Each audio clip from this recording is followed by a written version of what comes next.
ഈശോ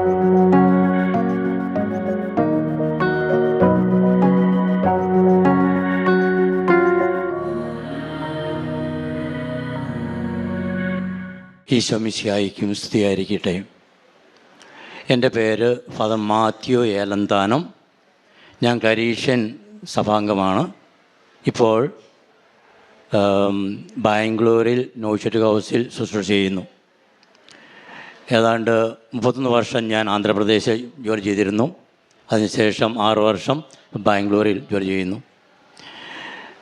ഞാൻ ഉടമ്പടി എടുക്കുവാൻ കാരണം, ആദ്യം ഉടമ്പടി എടുക്കുന്നത് 2023 ജൂലൈ മാസം 13-ാം തീയതിയാണ്.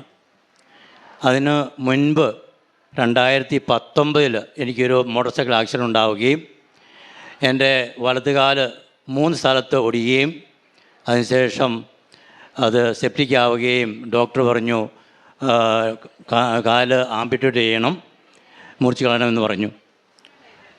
ആ സമയത്ത് 38 ദിവസം ഞാൻ ഹോസ്പിറ്റലിലായിരുന്നു. ആ സമയത്ത് ജോസഫ് അച്ഛൻ്റെ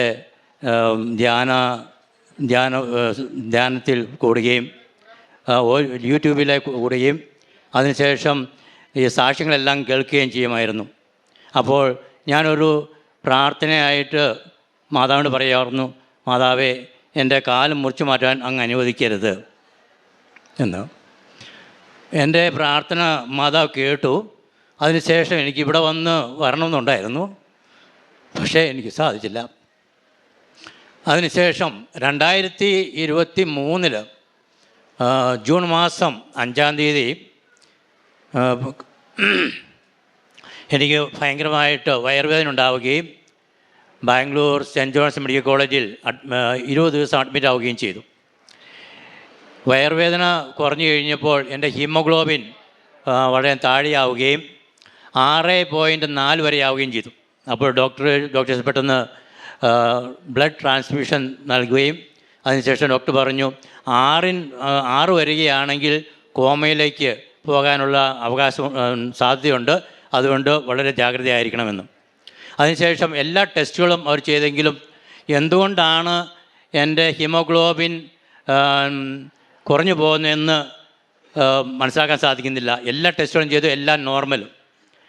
അതിനുശേഷം 20 ദിവസം കഴിഞ്ഞ് ഡോക്ടർ എന്നെ ഡിസ്ചാർജ് ചെയ്തിട്ട് പറഞ്ഞു 2 ദിവസം കഴിഞ്ഞ് വരിക, നമുക്ക് ബോൺ മാറോ ചെയ്ത് നോക്കാം. അതിലൂടെ ഈ റെഡ് ബ്ലഡ് സെൽസ് എങ്ങനെ നശിക്കുന്നു എന്ന് കണ്ടുപിടിക്കാൻ സാധിക്കുമായിരിക്കാം. ഒരു പക്ഷേ ക്യാൻസറിൻ്റെ എന്തെങ്കിലും ആരംഭം ഉണ്ടായിരിക്കാം എന്നാണ് ഡോക്ടർ അപ്പോൾ പറയാനിടയായത്. ആ 2 ദിവസം കഴിഞ്ഞിട്ട് ഇപ്പോൾ ഡോക്ടർ പറഞ്ഞു 2 ദിവസം കൂടെ നിങ്ങൾ വെയിറ്റ് ചെയ്യുക. അപ്പോഴും എല്ലാ ദിവസവും 2 പോയിൻ്റ് വെച്ച് കുറഞ്ഞുകൊണ്ടിരിക്കുകയാണ് ഹീമോഗ്ലോബിൻ. അതിനുശേഷം ഞാൻ ചെല്ലേണ്ട ദിവസം വന്നു കഴിഞ്ഞപ്പോഴേക്കും എൻ്റെ അമ്മയ്ക്ക് അസുഖമാവുകയും ഞാൻ പെട്ടെന്ന് വീട്ടിൽ പോവുകയും ചെയ്തു. വീട്ടിൽ ചെന്ന് ജൂലൈ 3-ാം തീയതി എൻ്റെ അമ്മ മരിക്കുകയും അതിനുശേഷം ഒരു സെക്കൻഡ് ഒപ്പീനിയൻസിന് വേണ്ടി കോട്ടയം കാരിതാസ് ഹോസ്പിറ്റലിൽ ഞാൻ അഡ്മിറ്റ് ആവുകയും 5 ദിവസം അവിടെ കിടക്കുകയും അപ്പോൾ ഡോക്ടേഴ്സ് പറഞ്ഞു എന്തുകൊണ്ടാണെന്നുള്ള കാരണം ഞങ്ങൾ കണ്ടുപിടിക്കാം എന്ന് പറയുകയുണ്ടായി. പക്ഷേ 5-ാം ദിവസം ഡോക്ടർ പറയുകയാണ് എല്ലാം നോർമലാണ്, എവിടെയും ഈ ബ്ലഡ് ലീക്ക് ആവുന്നതായിട്ടൊന്നും കാണുന്നില്ല, അതുകൊണ്ട് എന്താണ് കാരണമെന്ന് ഞങ്ങൾക്ക് മനസ്സിലാക്കാൻ സാധിക്കുന്നില്ല, അതുകൊണ്ട് ബാംഗ്ലൂർ തിരിച്ചു പോകുമ്പോൾ അവിടെ വെച്ച് ഉടൻ തന്നെ ബോൺ മാറോ ചെയ്യുക എന്ന് അദ്ദേഹം നിർദ്ദേശിക്കുകയും ചെയ്തു. അതിനുശേഷം ഞാൻ ഡിസ്ചാർജായി വീട്ടിലേക്ക് പോരുന്ന വഴിക്ക് എൻ്റെ അനിയൻ ജോസ് ചോദിച്ചു, അച്ഛന് എൻ്റെ കൂടെ നാളെ കൃപാസനത്തിൽ വരാൻ സാധിക്കുമോ എന്ന്. എനിക്ക് കാര്യമായിട്ടുള്ള വിശ്വാസമൊന്നുമില്ലായിരുന്നു. കാരണം എന്താണെന്ന് ചോദിച്ചു കഴിഞ്ഞാൽ കൃപാസനത്തെപ്പറ്റി പലപ്പോഴും നെഗറ്റീവായിട്ട് ഞാൻ കേട്ടിട്ടുണ്ടായിരുന്നു. ഇതൊരു ഫ്രോഡാണ്. അതുപോലെ തന്നെ പലരും പറയുമായിരുന്നു അവിടെ നടക്കുന്നതെല്ലാം ഈ സാക്ഷ്യങ്ങളും എല്ലാം ഫ്രോഡാണ്, വെറുതെ പറയുന്നതാണ് എന്ന്. പക്ഷേ അനിയൻ ചോദിച്ചു കഴിഞ്ഞപ്പോൾ ഞാൻ ഒരു മടിയും കൂടാതെ പറഞ്ഞു ഞാൻ പോരാമെന്ന്. അങ്ങനെ ജൂലൈ മാസം 13-ാം തീയതി ഞാൻ ഇവിടെ വരികയും ഞാൻ ഉടമ്പടി എടുക്കുകയും ചെയ്തു. ഉടമ്പടി എടുക്കുന്നതിന് മുൻപ് ഒന്നാം നിലയിലെ റൂമിലേക്ക് പോകുമ്പോഴേക്കും എൻ്റെ മനസ്സിലുണ്ടായിരുന്ന ഒരു ഡൗട്ട് എന്താണെന്ന് ചോദിച്ചു കഴിഞ്ഞാൽ ഇതായിരുന്നു, ഈ ഉടമ്പടി എടുക്കുന്നത് ദൈവവും മനുഷ്യനും തമ്മിലാണ്. പിന്നെ എന്തുകൊണ്ടാണ് ഈ മരിയൻ ഉടമ്പടി എന്ന് പറയുന്നത്? അത് എനിക്കൊരു വലിയ ഡൗട്ടായിരുന്നു, ഒരു സംശയമായിരുന്നു. കാരണം സ്ക്രിപ്ചറലായിട്ട് നോക്കിയാലും അബ്രാഹവും ദൈവമായിട്ടും ഇസ്ഹാക്കും ദൈവമായിട്ടും യാക്കോബും ദൈവമായിട്ടും അതുപോലെ തന്നെ മോസസും ദൈവമായിട്ടുമാണ് ഉടമ്പടി എടുത്തിരിക്കുന്നത്. പിന്നെ എന്തുകൊണ്ടാണ് മരിയൻ ഉടമ്പടി എന്ന് പറയുന്നത്? അതുകൊണ്ട് ആ ഹോളിൽ പോയി ഞാൻ ഇരിക്കുമ്പോൾ അച്ഛൻ്റെ ആദ്യത്തെ ടോക്കിൽ പറയുകയാണ്, നിങ്ങൾ വിചാരിക്കുമായിരിക്കും എന്തുകൊണ്ടാണ് മരിയൻ ഉടമ്പടി എന്ന് പറയുന്നതെന്ന്. നിങ്ങൾ മാതാവുമായിട്ടല്ല ഉടമ്പടി നടത്തുന്നത്, നിങ്ങൾ ദൈവവുമായിട്ടാണ് ഉടമ്പടി നടത്തുന്നത്. മാതാവ് നിങ്ങൾക്ക് വേണ്ടി മധ്യസ്ഥം വഹിക്കുക മാത്രമാണ് ചെയ്യുന്നത്. അതുകൊണ്ട് ദൈവവുമായിട്ടുള്ള ഒരു ഉടമ്പടിയാണ് നിങ്ങൾ നടത്താൻ പോകുന്നതെന്ന്. ഇത് കേട്ടപ്പോൾ എൻ്റെ സംശയങ്ങളെല്ലാം ആ നിമിഷത്തിൽ മാറുകയും അപ്പോൾ മുതൽ എനിക്ക് ഉള്ളുരുകി പ്രാർത്ഥിക്കുവാനുള്ള ഒരു അനുഗ്രഹം ദൈവം നൽകുകയും ചെയ്തു. അന്ന് ഉടമ്പടി എടുത്തതിന് ശേഷം നേരെ വീട്ടിൽ പോയി. പിറ്റേ ദിവസം രാവിലെ ഇൻ്റർസിറ്റി എക്സ്പ്രസ്സിന് ഞാൻ ബാംഗ്ലൂർക്ക് പോയി. അപ്പോൾ ഇവിടെ ഉടമ്പടി എടുക്കാൻ വന്ന ദിവസവും അതുപോലെ തന്നെ ബാംഗ്ലൂർക്ക് പോയ ദിവസം 2 ദിവസം മാത്രം ഞാൻ ബ്ലഡ് ടെസ്റ്റ് ചെയ്തില്ല. കോട്ടയം കാരിദാസ് ഹോസ്പിറ്റലിൽ നിന്നും 12-ാം തീയതി എന്നെ ഡിസ്ചാർജ് ചെയ്യുമ്പോൾ എൻ്റെ ഹീമോഗ്ലോബിൻ 7.8 അങ്ങനെ ഞാൻ ജൂലൈ 15-ാം തീയതി 2023 ജൂലൈ 15-ാം തീയതി ഞാൻ ബാംഗ്ലൂരിൽ സെൻറ്റ് ജോൺസ് മെഡിക്കൽ കോളേജിൽ ചെന്ന് എൻ്റെ ബ്ലഡ് ടെസ്റ്റിന് വേണ്ടി കൊടുത്തു. 9:30 ആയപ്പോൾ ഡോക്ടർ എന്നെ പ്രത്യേകമായിട്ട് വിളിച്ചു കഴിഞ്ഞിട്ട് അപ്പോൾ ഞാൻ പറഞ്ഞു, ഇങ്ങനെ സെക്കൻഡ് ഒപ്പീനിയന് വേണ്ടി ഞാൻ കാരിദാസ് ഹോസ്പിറ്റലിൽ പോയായിരുന്നു. എൻ്റെ ചാർട്ടെല്ലാം കാണിച്ചു കൊടുത്തു, ഈ ബ്ലഡ് എന്തുമാത്രം കുറഞ്ഞിട്ടുണ്ടെന്നും എല്ലാം. അത് കഴിഞ്ഞിട്ട് അദ്ദേഹം നോക്കിയിട്ട് പറഞ്ഞു, അച്ഛൻ കാരിദാസ് ഹോസ്പിറ്റലിൽ നിന്നും ഡിസ്ചാർജ് ചെയ്യുന്ന ദിവസം 7.8 അത് ഇന്ന് 8 ആയിട്ടുണ്ട്, 2 പോയിൻ്റ് കൂടിയിട്ടുണ്ട്. അതുകൊണ്ട് 2 ദിവസം കൂടി വെയിറ്റ് ചെയ്യുക, അതിനുശേഷം ബോൺ മാറോ ചെയ്യാം എന്ന്. അന്ന് മുതൽ എല്ലാ ദിവസവും ഞാൻ വേറെ മരുന്നുകളോ ഒന്നും ഞാൻ കഴിച്ചില്ല. അന്ന് മുതൽ എല്ലാ ദിവസവും 2 പോയിൻ്റ് വീതം കയറുകയാണ് ചെയ്തത്.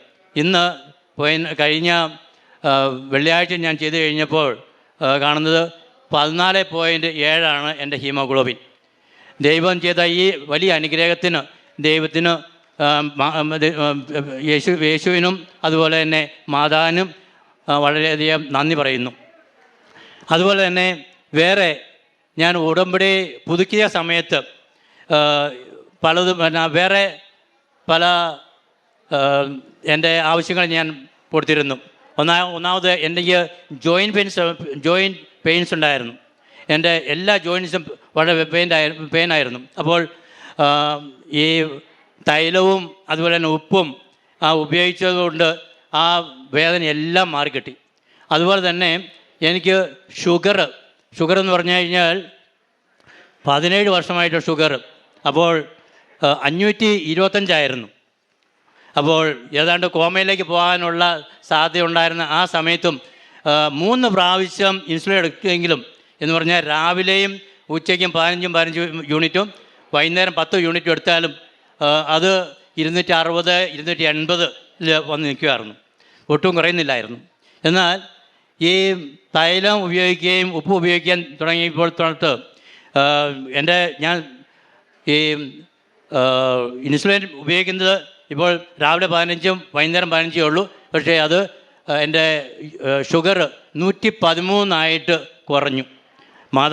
മാതാവും ഈശോയും ചെയ്ത വലിയ ഈ അത്ഭുതത്തിന് ഞാൻ നന്ദി പറയുന്നു. അതുപോലെ തന്നെ എനിക്കുണ്ടായിരുന്ന ഈ ഗ്യാസ്ട്രിക് പ്രോബ്ലംസ് ഉണ്ടായിരുന്നു. അത് പൂർണ്ണമായിട്ട് മാറ്റി തന്നു ഈ തൈലവും ഉപ്പും ഉപയോഗത്തിലൂടെ. അതുപോലെ തന്നെ പൈൽസും അതുപോലെ തന്നെ അൾസറും ഉണ്ടായിരുന്നു. ഇത് പൂർണ്ണമായിട്ടും ഞാൻ വേറെ മരുന്നൊന്നും ഉപയോഗിച്ചില്ല, പൂർണ്ണമായിട്ടും എനിക്ക് മാറ്റിത്തരികയുണ്ടായി. ഇനി എൻ്റെ ഞാൻ നടത്തിയ ഓരോ കാരുണ്യ പ്രവർത്തികളെ പറ്റി പറയുകയാണെങ്കിൽ, ബാംഗ്ലൂരിൽ വെച്ച് എല്ലാ ആഴ്ചയിലും ഒരു പ്രാവശ്യമെങ്കിലും അവിടെ mentally retarded and physically handicapped ചിൽഡ്രനുണ്ട്. അവരുടെ അടുത്ത് പോവുകയും അവരെ ഫീഡിങ് ചെയ്യുകയും, അവർക്ക് ഭക്ഷണം കഴിക്കാൻ സാധിക്കുകയില്ല. അപ്പോൾ നേരെ അവരുടെ വായിൽ നമ്മൾ സ്പൂണുകൾ വെച്ച് കൊടുക്കണം. അങ്ങനെ നടത്തി കൊടുക്കുകയും, അതിലൂടെ അവരെ കാണുമ്പോൾ എനിക്ക് തോന്നുന്ന ഒരേ ഒരു അനുഭവം എന്താണെന്ന് ചോദിച്ചാൽ, ഈശോയെ കാണുന്ന പോലെ എനിക്ക് തോന്നുന്നത്. ഒരു ദിവസം ഒരു കുട്ടി, ഞാൻ കൊടുത്തുകൊണ്ടിരുന്ന ആ കുട്ടി എന്തുകൊണ്ടോ വെള്ളം വേണമെന്ന് പറഞ്ഞു. ഗ്ലാസ് വെള്ളം കുടിച്ചു കഴിഞ്ഞ് പകുതി കുടിച്ചതിന് ശേഷം നേരെ എൻ്റെ മുഖത്തേക്ക് അങ്ങ് ഒഴിച്ചു. പക്ഷേ എനിക്കൊരു ബുദ്ധിമുട്ടും തോന്നിയില്ല. ഞാൻ അപ്പോഴേ എൻ്റെ ഓർമ്മ വന്നത് ഉണ്ണീശോ ചെയ്യുന്ന പ്രവൃത്തിയായിട്ട് എനിക്ക് തോന്നി. അത് ആ കുട്ടിയുടെ മുഖത്തേക്ക് നോക്കിയപ്പോൾ ഞാൻ ഒന്ന് പുഞ്ചിരിച്ച് കഴിഞ്ഞപ്പോഴും ആ കുഞ്ഞിൻ്റെ വലത്തുകരവും സൈഡ് മുഴുവൻ പാരലൈസ്ഡാണ്. അതുപോലെ തന്നെ ഇടത് കൈ മാത്രമേ ഉള്ളൂ. അപ്പോൾ ആ കുട്ടി എൻ്റെ മുഖത്തേക്ക് നോക്കിയിട്ട് നേരെ മുഖം കുനിച്ചിരുന്നു. അതിനുശേഷം ആ കുട്ടി എപ്പോൾ ചെന്ന് കഴിഞ്ഞാലും പിന്നീട് ഒരിക്കലും ഞാൻ ചെന്ന് കഴിഞ്ഞാൽ അന്നേരം പറയും എനിക്ക് ചോറ് തരണം എന്ന് പറഞ്ഞുകൊണ്ട് പറയാൻ സാധിക്കുകയില്ല, എന്നാലും കാണിച്ചു കഴിഞ്ഞ് എന്നെക്കുറിച്ച് മേടിപ്പിക്കായിരുന്നു. അതുപോലെ തന്നെ ഈ ആകാശപ്പറവുകളുടെ സെൻറ്ററിൽ പോവുകയും അവരെ വിസിറ്റ് ചെയ്യുകയും അവരുമായി കുറച്ച് സമയം ചിലവഴിക്കുകയും ചെയ്യാറുണ്ട്. അതുപോലെ തന്നെ ഓൾഡ് ഏജ് ഹോമിൽ പോയി അവരുമായി സംസാരിക്കുകയും അവരുടെ ആ ബുദ്ധിമുട്ടുകളെല്ലാം കേൾക്കുകയും അവരെ സമാധാനിപ്പിക്കുകയും ഒക്കെ ചെയ്യാറുണ്ട്.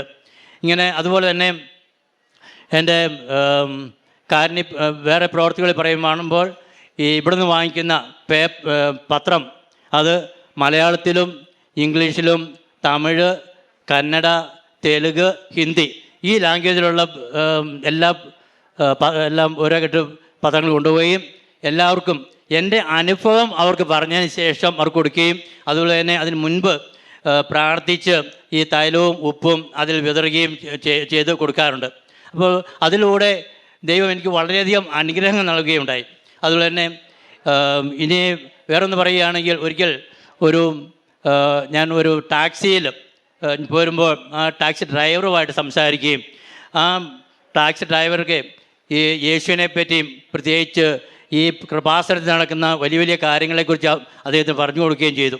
അപ്പോൾ ഒരു ഹിന്ദു ആയിട്ടുള്ള ആ മനുഷ്യൻ പറയുകയാണ്, അച്ഛാ എൻ്റെ അയൽവക്കത്തുള്ള ഒരു ക്രിസ്ത്യാനികളാണ്, അവരിങ്ങനെ പറഞ്ഞു കണ്ടിട്ടുണ്ട്, പക്ഷേ ഇങ്ങനെ ഒരു അത്ഭുതം ഉണ്ടെന്നുള്ളത് ഞാൻ ആദ്യമാണ് അറിഞ്ഞത്.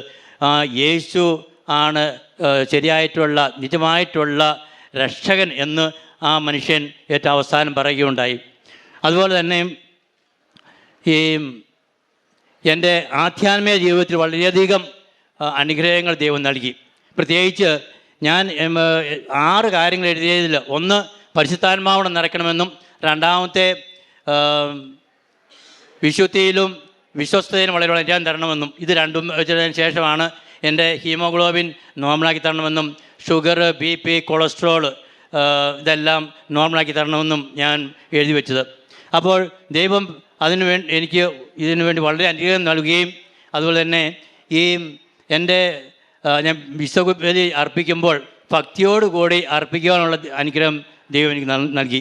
അതുപോലെ തന്നെ ജപമാല ജപമാല നമ്മൾ ചെല്ലുമ്പോൾ അത് വളരെയധികം ഭക്തിയോടുകൂടി ധ്യാനിച്ച് ചെല്ലാനുള്ള അനുഗ്രഹം ദൈവം എനിക്ക് നൽകി. അതുപോലെ തന്നെ എൻ്റെ എല്ലാ 2 ആഴ്ചകളിലും ഞാൻ 2 ആഴ്ചയിലെങ്കിലും ഒരിക്കലെങ്കിലും ഞാൻ കുമ്പസാരിക്കുവാനും അതുപോലെ കൂടുതൽ ദൈവമായിട്ട് അടുക്കുവാനുള്ള അനുഗ്രഹം ദൈവം നൽകിയുണ്ടായി. ഇങ്ങനെ എൻ്റെ ആധ്യാത്മിക ജീവിതത്തിൽ അതുപോലെ തന്നെ ബൈബിൾ വായനയിലും എല്ലാ ദിവസവും ബൈബിൾ വായിക്കുക, ജപമാല ചെല്ലുക, അതിനുശേഷം മാത്രമേ ഞാൻ ഉറങ്ങുകയുള്ളൂ. അപ്പോൾ ആ വിധത്തിൽ എൻ്റെ ആധ്യാത്മിക ജീവിതത്തിൽ വളരെയധികം അനുഗ്രഹമാണ് ദൈവം എനിക്ക് നൽകിയിരിക്കുന്നത്. ഈ അനുഗ്രഹങ്ങളെല്ലാം നൽകിയ പരിശുദ്ധ അമ്മയ്ക്കും തിരുകുമാരനും കോടാനുകോടി നന്ദി അർപ്പിച്ചുകൊള്ളുന്നു.